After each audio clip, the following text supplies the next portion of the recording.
Welcome to episode 30 of the Scarlet Faithful podcast. I'm your host and co-founder, Aaron Breitman. It's my pleasure to welcome in Fred Gaudios, my former colleague at On the Banks, our KenPom expert, who I'm relying on tonight to break down.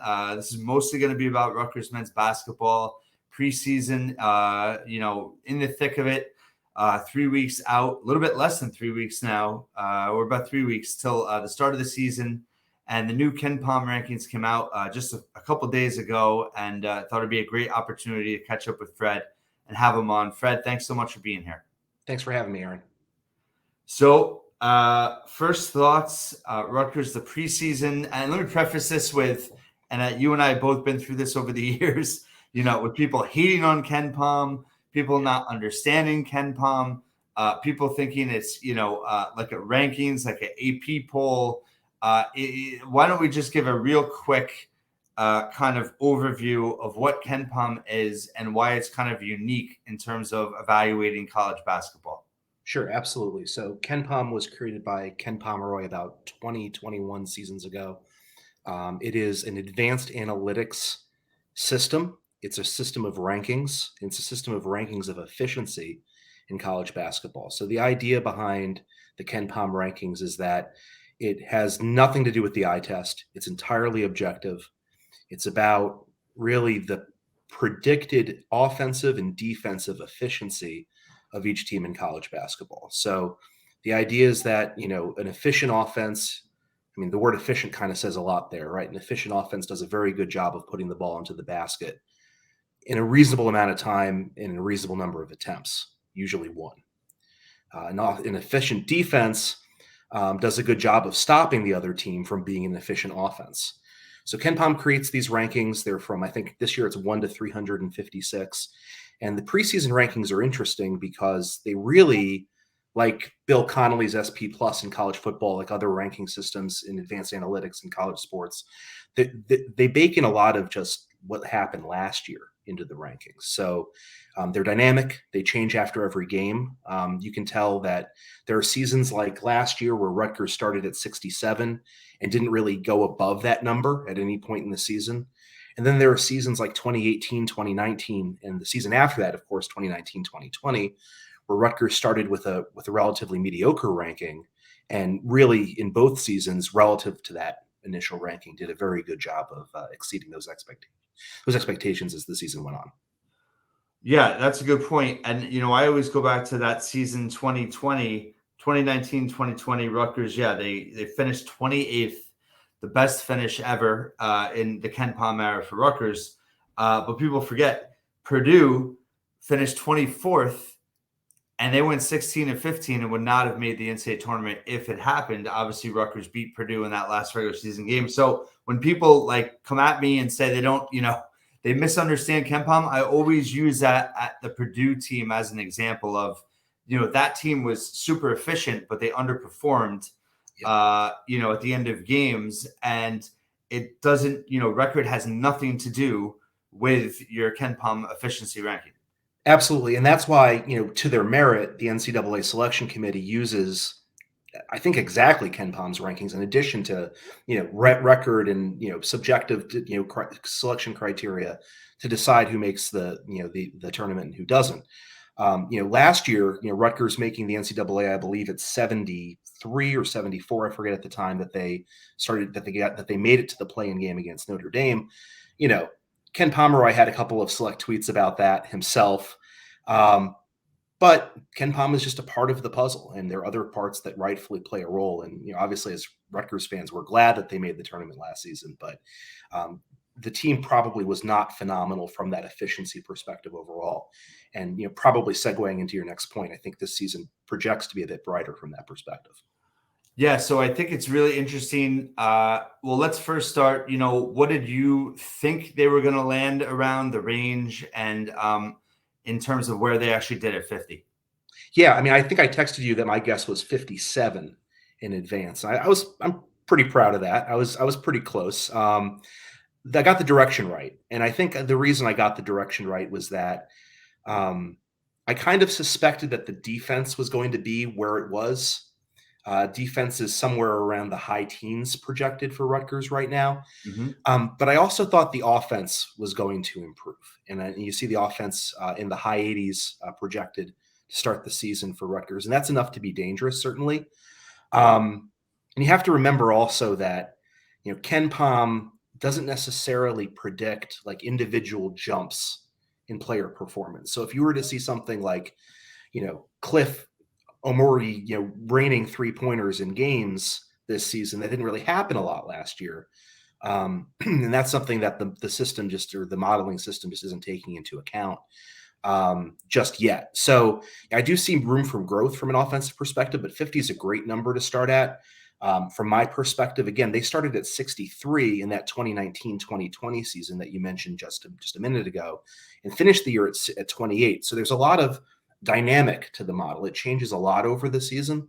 So starting at 50 is a great start.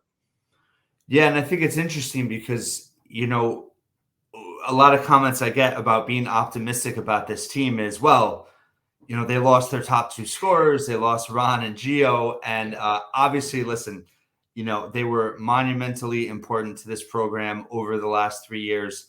Their impact on the court, it does, I think, play into what their style was, right? They were more ISO related players that weren't as efficient as I think maybe not what people thought, but there are more efficient, maybe not as natural big game scorers as they are, but there are more efficient players out there. And I think Cam Spencer is a perfect example of adding him to the roster, and you take away Gio, obviously on the court, eye test, Gio's a huge loss. For sure. But analytically, it's actually a pickup with Spencer for Baker.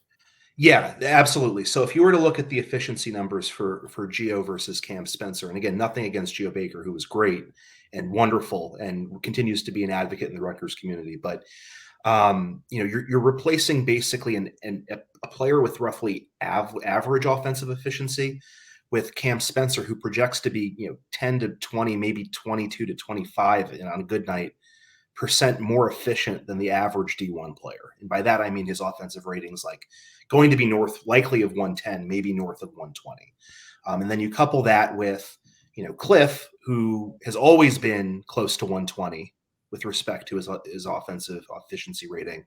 And then Paul Mulcahy, who isn't always that efficient, but if you look at that 6-game span last year when he basically carried the team on offense, he was that efficient. I mean, he was like 120, 130, 140 plus over the course of those 6 games where Rutgers really needed to win most of those games, and they did, to stay in the NCAA hunt. So, I mean, to your point, the offense runs through. I think we'll see the offense running through more team ball, from the sense that there'll be a little bit less of the isolation play, a little bit less of the mid-range jumper in isolation, which isn't the most efficient play in basketball. I don't think that's a controversial thing at all to say.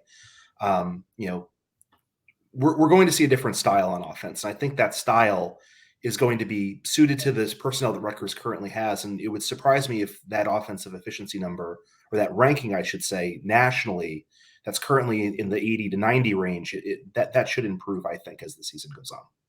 Yeah, well, even just stylistically, when you take away ISO players and when your assist rate goes up, that directly relates to your offensive efficiency. No doubt, no doubt. And I really think from an assist rate perspective with Paul Mulcahy and with Caleb, I think the sky's the limit with both of those players on offense. I mean, I'm just envisioning, kickouts to Cam Spencer for 3, and on the baseline. And there are other guys, I think, who are going to be showing you 3-point potential that we saw glimpses of last year. Dean Reber, maybe Cliff, we don't know yet, but there's some real potential to have a stretch 4, stretch 5 in our offense, which crazy, but potential.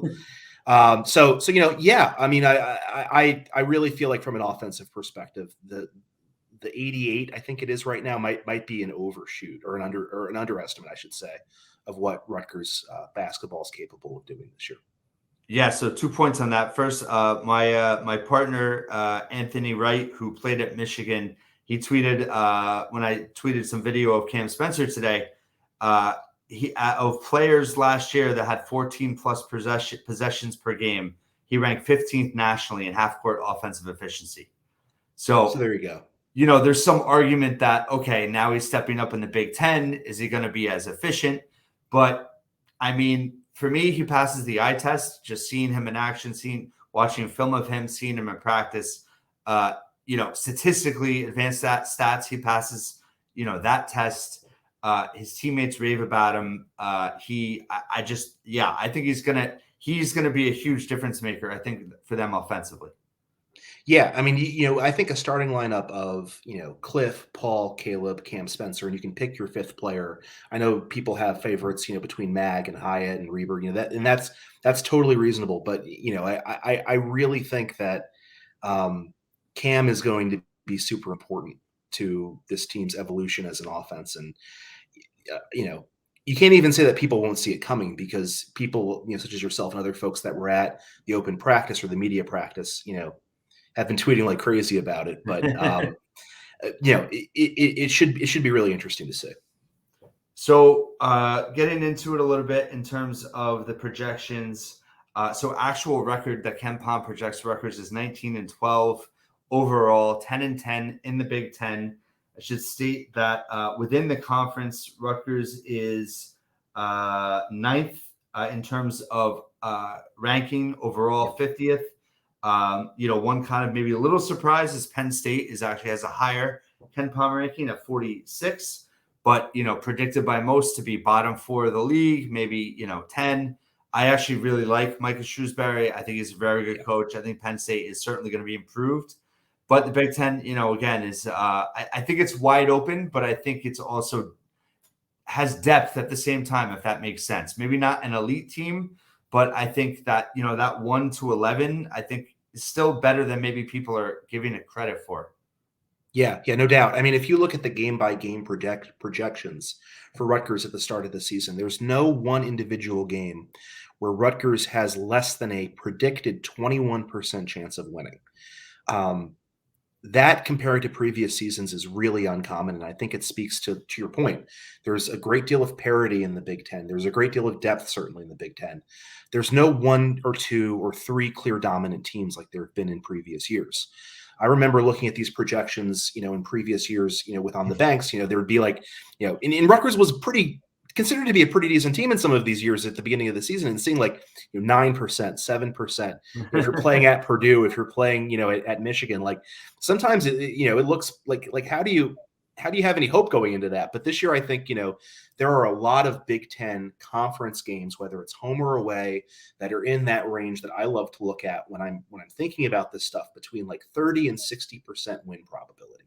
Because when you see something with a 30 to 60% win probability, that really is that's in the margins of coachability, individual gameplay. Can you get lucky with a foul call or a non-foul call? Like, those are the things that you really look at when you look at these numbers and try to decide how the team's going to do. 19-12, 10-10, 10-10 in conference this year. You kind of hear a lot in the conventional wisdom that the Big Ten is primed for a down year.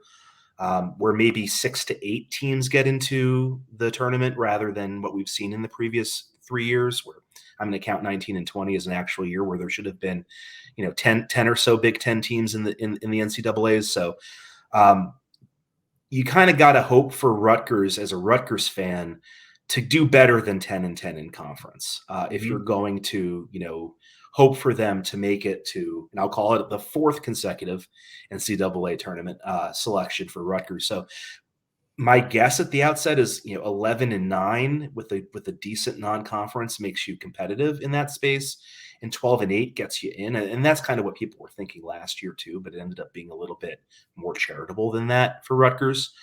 Yeah, I mean, I think that there's just a lot to be said for Steve Peichel as a coach. I mean, honestly, I was at Rutgers 2002 to 2006, and I saw some good basketball in those years, and then I'm not sure there was a lot of good basketball after I graduated until 2017, when Peichel took over. And every year, it seems like there's something to be excited about with respect to Rutgers. And I'm a stats nerd, and I look at these numbers and I see all sorts of crazy stuff happening as the season goes on. But if there's one thing that viewers of this take away, it's that, in my opinion at least, is that 50 can go up.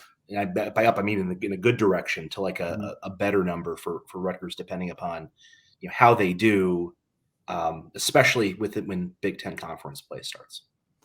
Yeah, good points. Just looking at the projections by game, you can't go back and look at this now. Maybe we could find old articles, but I don't ever remember. So I'm looking. Rutgers is actually favored in every home game, except this is kind of funny.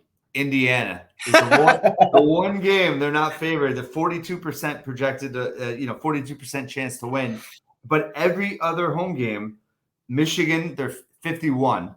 But every other home game, Michigan State's at the Garden, that's 54%. But everything else, they're in the 60s or better. Ohio State, 55%. Iowa's 51. I did a glance, but a lot of these games are 60. I mean, Seton Hall, 61%. Wake Forest, 73%. I mean, I don't ever remember seeing Rutgers that, favored from an analytical perspective at home. It's pretty phenomenal. Yeah, I mean, a part of the rankings as the games start being played, if you look down the left-hand side of the Rutgers screen, there's something there about home court advantage. And, I've always felt that's underrated Jersey Mike's Arena. It's always a strong home court advantage, but then the numbers don't actually, and maybe they finally have caught up to just the experience of being there. Here I'm just going to put on my fan hat and say, being at several of the home games over the last 3 seasons, like you leave that place and it's like leaving a Pearl Jam concert. Like your ears are just like, they're you can barely hear anything for about an hour and a half sometimes. But I mean, the home court advantage is real, and will they win all of those games? I mean, I certainly hope so. And in previous years, you could say maybe there's a case for that. But remember, those probabilities are all independent of each other, right? So like you see a lot of 55s, 57s, whatever. Odds are one of those 45% things. It's like flipping a coin that's weighted in a certain way.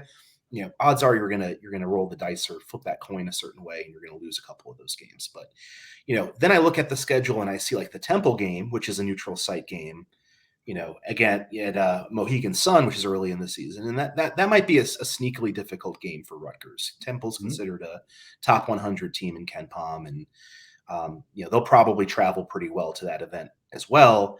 You might see Rutgers as like a 5 or 6 point favorite in that game, but in college basketball, those teams lose sometimes. So, that'll be a really important game in the early season to see, sort of as a litmus test as to where this team stands. Totally agree. And, their head coach, Aaron McKee, I'm old enough to remember when he played for Temple, and, he played for Temple when they played Rutgers. So I'm sure he's going to be fired up for that. And it's a big, it's a statement game for them as well. So I agree. That's going to be a really tough game. And the other thing just to point out is these percentages we're talking about, they change after every game too. So just because Rutgers is, a 55% projected to win against Ohio State right now, 2 months from now, it could be, 45%. So that changes as well. In terms of KenPom with the non-conference, KenPom, non-KenPom, we know what happened last year. Pretty much, in my opinion, they have to go 9-2 or better, right? I mean, I can't see if they go 8-3, it doesn't mean I mean, I think what we learned last year is the season's not over until it's over. Yes. But I think all of us would be, more nervous if they go any worse than 9-2. Yeah, agreed. And those two have to be the right two. I mean, that was really the problem last year. Like, you lose that game early on, like Rutgers did to Lafayette, and it's like you can't undo that. You could win, maybe you could win 25 in a row and undo that. I think Kentucky had that happen to them a few years ago when they lost to Evansville. But like, it's one of those things where, like, it's really hard to lose a game like that and be anywhere where you want to be from the perspective of KenPom as the season goes on. 9-2, I agree, is pretty much bare minimum. And it's really interesting because I don't think the non-conference schedule in the last 7 seasons has ever been particularly strong for Rutgers, but this is probably the strongest it's ever been. You've got Miami, you've got obviously Seton Hall, you've got Wake Forest and Temple. So those are 4 opportunities against top 100 KenPom teams in the non-conference slate. So if you assume no blemishes in the games that aren't in that subset, of non-conference teams, you've got to go 2-2. Really, if you went 3-1, that would be great. But 2-2 is in those 4 games is how you have to go. So we'll see. I mean, the other thing to look at is, in addition to that Miami game, they go right from that Miami game on November 30th to playing at home against Indiana, and then you're going to Columbus to play Ohio State. When I look at those 3 games relatively early in the schedule, should Rutgers find a way to win 2 of them, I think we've got something going here, and that'll be really interesting to see as the season goes on. So there's a lot of intrigue early on, relatively early on relative to previous years, and I think there have been fans who've been clamoring for that, and this year we have it. So it's a good thing for us and for them, I think, as well, if they can win these games. Yeah, you bring up some good points, and I'm starting to really look at this. The only game they're not projected to win in non-conference play is at Miami. Every other game they're projected to win. If you think about it that way, you win Temple on a neutral site. You protect home court against Seton Hall and Wake Forest. And then Miami, it's like, there's really no pressure in a way in that game. I mean, I do think it's a bad matchup with their backcourt with Wong and, the transfer. And, I guess it's funny with KenPom, I'm actually more optimistic.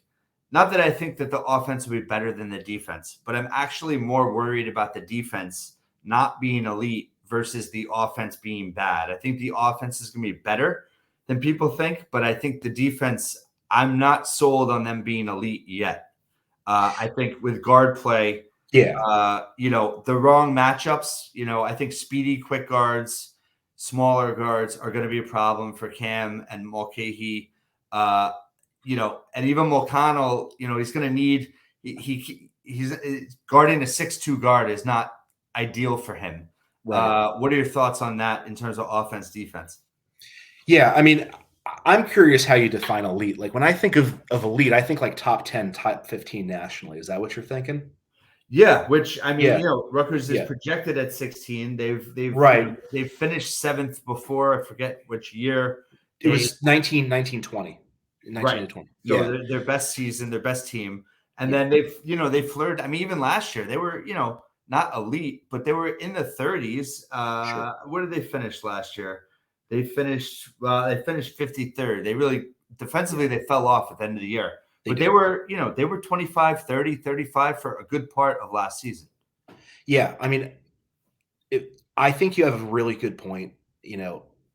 Looking at the Big Ten, it's weird when you say the thing about short shifty guards. I'm more worried about that actually in the non-conference schedule than I am in the conference schedule, because the Big Ten has height to it. Just 1 to 5 usually. Those teams have height. But getting to the KenPom aspect of this, we'd all be happy if this were March 8th and Rutgers had an offense in the top 50 and a defense in the top 30. That's probably a lock NCAA team. I mean, weird things like the Purdue thing, can happen in the schedule, and you can lose some games you have no business losing. But barring that, I mean, that's like a best case scenario. So is there, an opportunity to, have the offense be great? Yeah. Could the defense maybe settle down and not be at 16 all season? I think I agree with you on that. But we have to remember the overall efficiency is an average of those 2 numbers. So if the offense improves and the defense doesn't, you could still end up better than 50 at the end of the year. Yeah, totally agree. And I think if they were 50 and 30 like that, they'd probably be in the high 30s, depending on what the margin is. But it's very interesting because I think this is maybe one year where it's unique, where I feel like national media, KenPom are actually higher on the team than some fans are, and I think that people are spooked by the fact that Ron and Gio are gone, and again, there's a there's a intangible factor that you can't quantify, right? You can't put that in an advanced statistic of Yeah. what they meant to the team. But I also think, I don't want to go full Ewing theory here, or if people know what that is, but Yeah. I do think dynamics can change, and it could be interesting. Just interviewing the players last week, them talking about ball movement and being more involved in that. It's hard sometimes when you have ISO players where it kind of takes other guys out of the game a little bit, out of the flow. Where and again, it's preseason. Everyone's happy to share the ball right now. When the lights are on, Right. that's when you find out how good chemistry really is.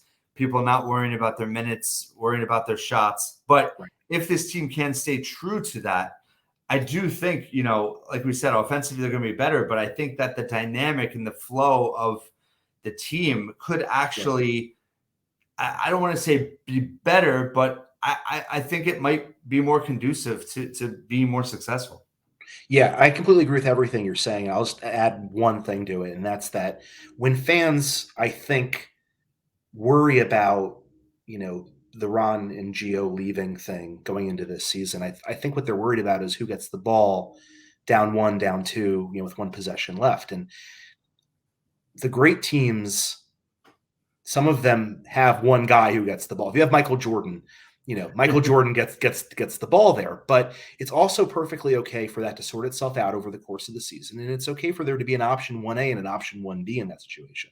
So to your point, if Rutgers ends up in that situation, that's a good problem to have. It really is. And, I understand. I mean, I have a group text with several friends who are in that bucket, who are kind of down on Rutgers basketball. And I think there's just a disconnect between losing two great players and the possibility that the team could still be better in their absence. I mean, the Ewing theory being what it is, like, it does happen a lot in basketball, and it could happen here. So yeah, I like I've been saying all along, I remain optimistic, and I think we'll know by Thanksgiving who those options 1A and 1B are probably. Yeah, good point. And I think my last point on this is, yes, I actually wrote about it this week. Are they actually underrated, being picked eighth?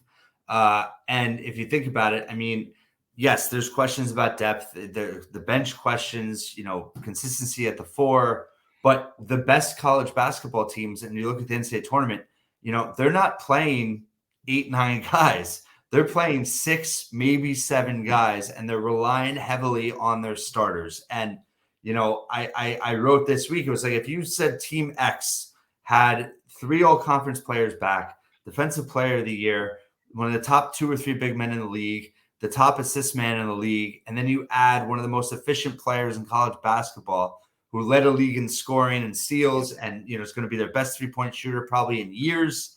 You would look at that team and you would say that's a pretty good team coming into the season.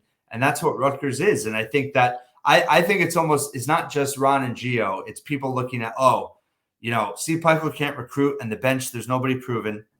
And they worry about that. And I do think that that's a fallacy. But I also think, yes, we could see development with Reber, Jalen Miller. What was Derek Simpson going to do? And I think all that is super important, and you're going to need at least one of them to step up, and you have to stay healthy. You can't have any bad injuries. But all that being said, if those top 4 players perform, and I think people forget too that they could be better this year. People look at Paul, and that's what Paul is, and that's what Caleb is, and they could be better players this year. If they take a leap and those 4 are as good as I think they can be, I mean, I just think that this team could be really, really good. They could be. And just to close the loop on this, in the context of the Big Ten, there are 13 other teams in the league that are hoping their players are better this year. But relative to each other, the rankings are just a mess within the Big Ten from a KenPom perspective. Like, you've got Indiana at 12, and you could argue maybe that number is too high, whatever for them, or too generous for Indiana. But then, I agree. I mean, I actually agree. But then you've got, between 23 and 33, you've got 6 Big Ten teams. So, you just start beating up on those teams, and all of a sudden you're above them in the rankings. So that's how I see that, kind of shaking out, if it does shake out that way. Yeah, that's interesting. It's from 23 to 56. You have 10 teams in the Almost the Big entire Ten. conference. Yeah. Yeah, Yeah. within from a pretty good to a you know better than average, maybe not good, but that's a pretty big you know kind of swath of potential. And last year I remember Wisconsin. Everybody was down in Wisconsin, and everyone's down in Wisconsin again this year, and they were super good. Iowa, I think maybe is a little overrated too. They're at Yeah. 23. Yep. But looking at this too, the projections. I mean, KenPom doesn't project a team to win more than 13 games in the conference, and that's Indiana. Everybody else is between 10 and 12. Of those teams I mentioned, 25 to 56. It's Yep. all 10 to 12 wins in the conference. And that just isn't going to that is not going to match reality. I mean, it Right. just someone's going to go 14-6 or 15-5 in this conference, and we just don't know who it is yet. Could it be Indiana? Sure. Do I think it's going to be Indiana? I honestly don't. It's going to be someone who surprises us, and then it kind of becomes like a why not us situation for Rutgers, and or anyone. But we're here talking about Rutgers, and I think that there's a strong case to be made that it could be that way for the team if they really gel and play out of their minds. Maybe they do win 13. I'm getting crazy here, but No, I know. Yeah. This is good. I know we're actually even going off script a little bit here, but one thing Yeah. that just occurred to me was, I'm sure there's a way to quantify this, but in terms of efficiency helping you on the road, the way Rutgers has struggled on the road year after year. I mean, Yeah. obviously, there's a direct correlation, right? The more efficient you are overall as a team, the better predictor it is for you to perform better on the road. I think that's going to be an interesting dynamic too for this team. Is are they going to, can they go 5-5 in Big Ten play on the road? And if they Yeah. do, that opens the door for, like you said, 13, 14, 15 wins potentially. I know people think I'm probably getting a little crazy here, Right. but if you go 8, I mean, you got to go 8-2 or better at home, right? Yeah. And you go 8 or 9 wins in non-conference, right? So that gets you what, 17, 18? Sure. Yeah. You get 4 wins on the road, you're at 22. I mean, I know we're doing some fuzzy math here, but Yep. it You're right. doesn't seem crazy to me that this team could do that.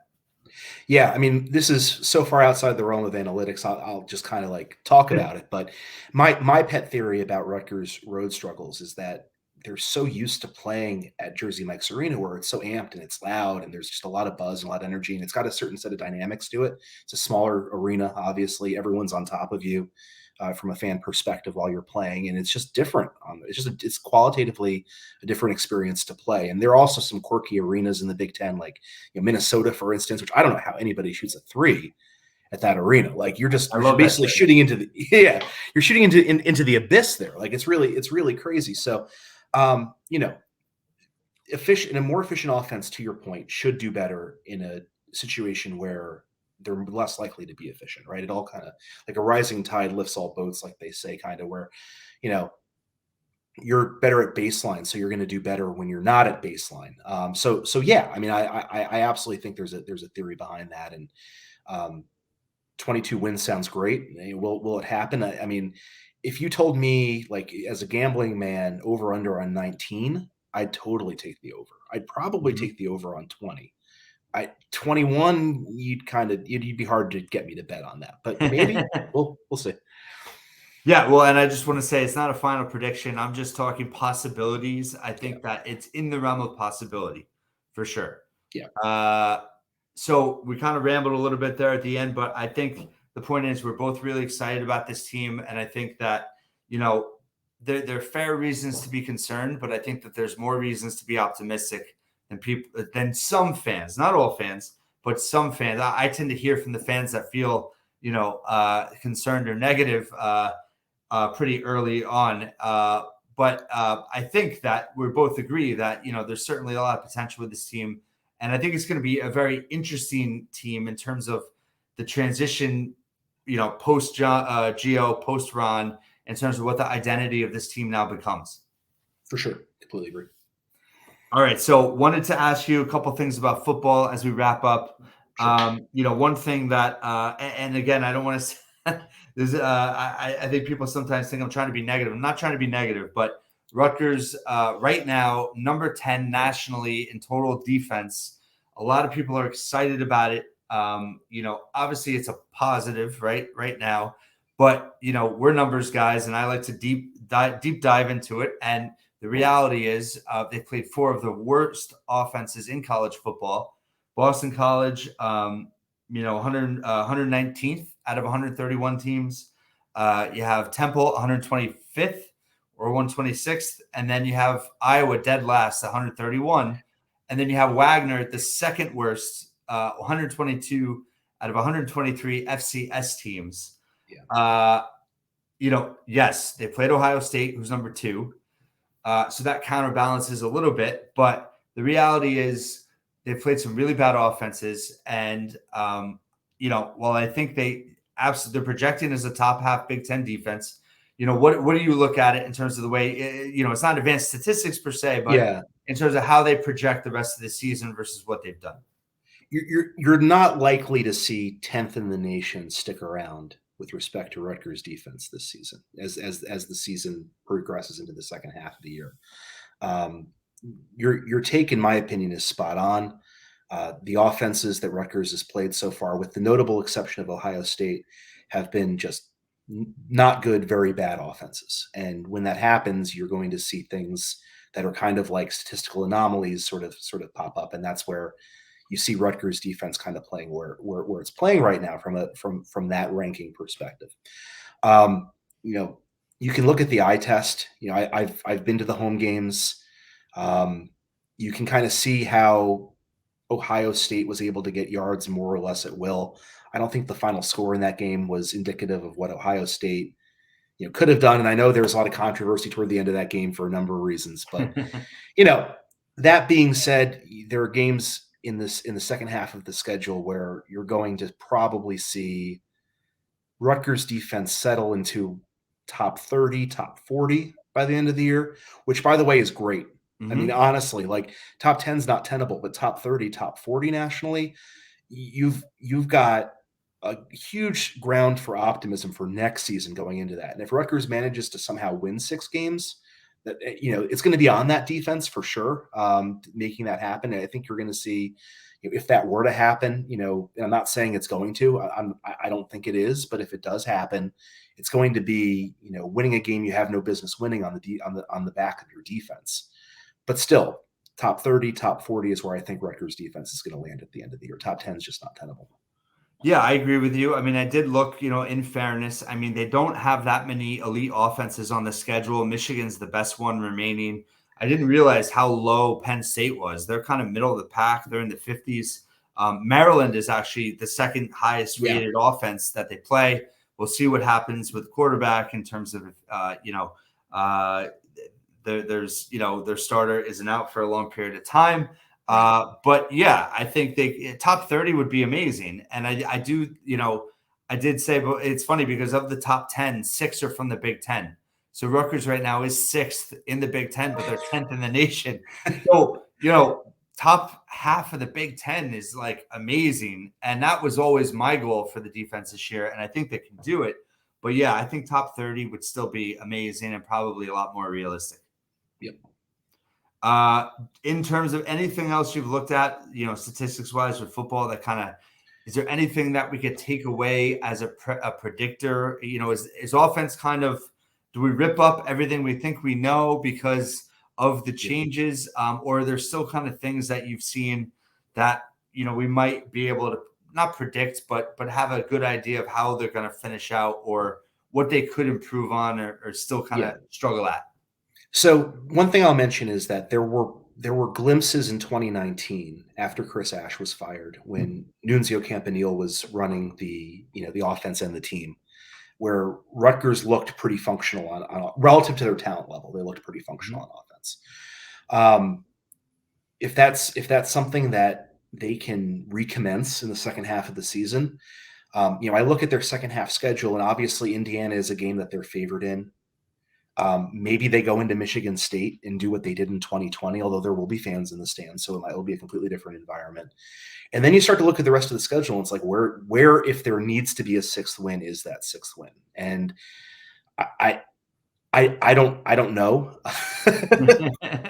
But that's a good problem to have if they get to that point where they have 5 wins. So I do think that it'll be telling how the first half of the game on Saturday goes.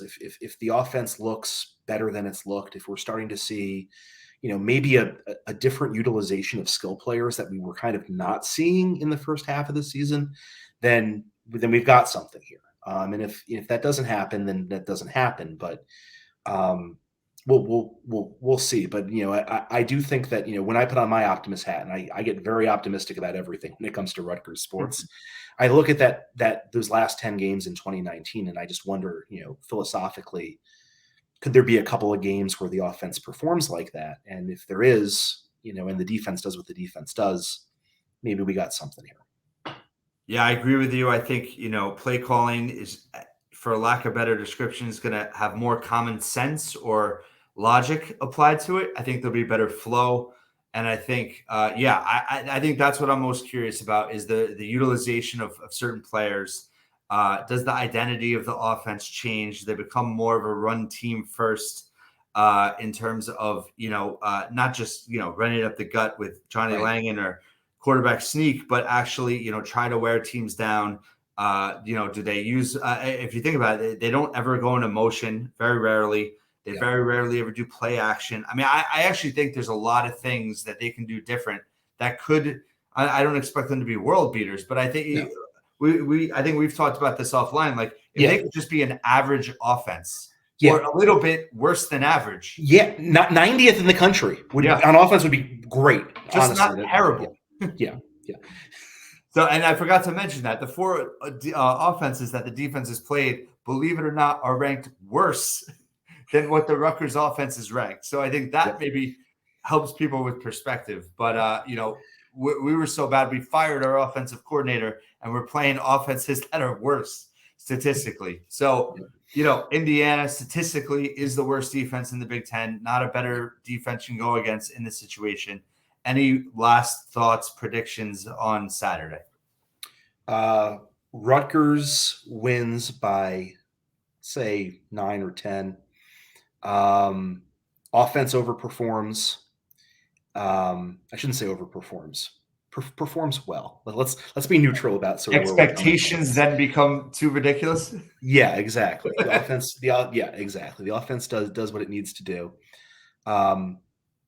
It'll be a relatively low-scoring game, but Rutgers' defense does what it needs to do, and then some against Indiana's offense. And I know Indiana's offense isn't terrible; they hung with Maryland, but we'll be happy, I think, on Saturday. That's my guess. Fred Gaudios, thank you so much for all your insight. It was really fun to catch up with you and talk to you, and we'll have you on during the season to see it maybe like a mid-season or before Big Ten play starts. We'll have you on after non-conference play. Sure, I'll have the Christmas tree back here. Sounds good.